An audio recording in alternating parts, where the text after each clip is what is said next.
Hello everyone, my name is Johan Rooryck. I'm the Executive Editor at Coalition S, and today I'm here to talk to you about the approach that Coalition S has chosen towards open access. First of all, Coalition S is an organization of 28 funding organizations all over the world, national funders, but also the European Commission and a number of charitable foundations in the UK and in the US. Also, we have on board the World Health Organizations and a few organizations from Jordan, Zambia, and South Africa, responsible for about 35 billion a year in research input and with 150 publications as an output, just to situate ourselves in the space. Plan S, which has now existed for 5 years, is based on a single strong principle, namely that all research funded by private or public funds should be published open access in one way or another. All peer-reviewed papers must also be immediate open access, so no embargoes are allowed, and they should be published with a CC BY license or an alternative open license. We have 3 routes to compliance in Plan S, so our grantees can publish their papers open access in 3 different ways, namely, first route is Gold Open Access or Diamond Open Access Journal, where they either pay a fee or not. Route 2 is more controversial, as publication in subscription journals, which is possible for an author, but then they must publish or deposit a copy of that paper also in a repository upon publication, namely, more specifically, the author-accepted manuscript. And then route 3 is publication in journals that are under a transformative arrangement, which I will speak about in a minute. Namely, transformative arrangements refer to publishing models where the publisher transitions subscription and hybrid journals to open access. There's various names for that.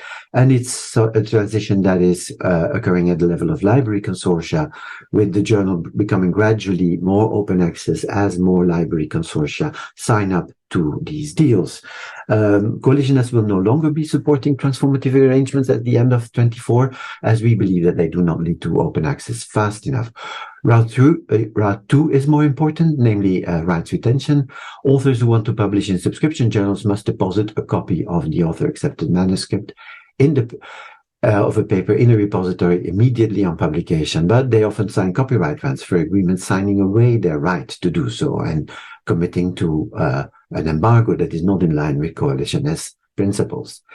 So this is why we've developed a rights retention strategy, namely, in the contract of a Coalition S grantee, it is stipulated that they must have a CC BY license to any papers that they publish, and that this CC BY license is on the author-accepted manuscript arising from their submissions to papers. And by asserting that CC BY license on their paper, authors retain sufficient rights to deposit a copy in a repository at publication. Now, since that CC BY license is in place prior to the publisher agreement, it takes legal precedence over conflicting language in that later publication agreement.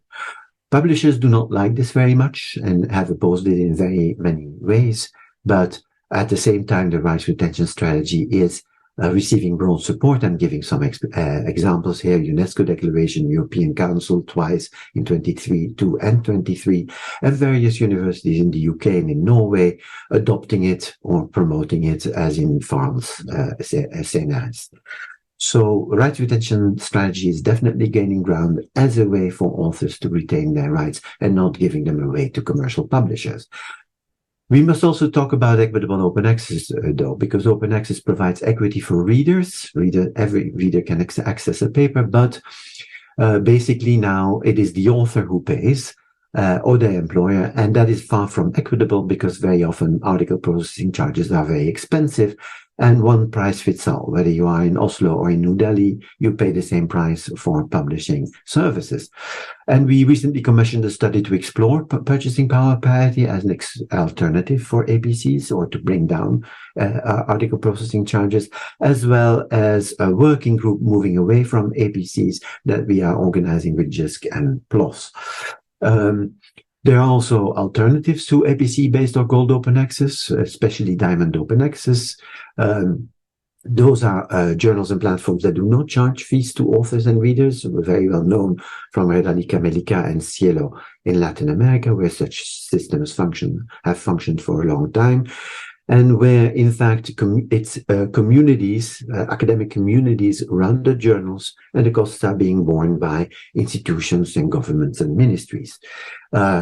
There is now an action plan for Diamond Open Access that aligns and develops common resources for the entire Diamond Open Access ecosystem across the world, because in Europe, these Diamond Open Access journals really need to be federated. The same is true in other parts of the world.